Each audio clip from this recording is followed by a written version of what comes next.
ومنهم من يلمزك في الصدقات فإن أعطوا منها رضوا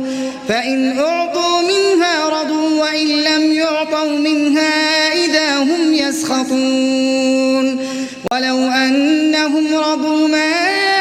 آتاهم الله ورسوله وقالوا حسبنا الله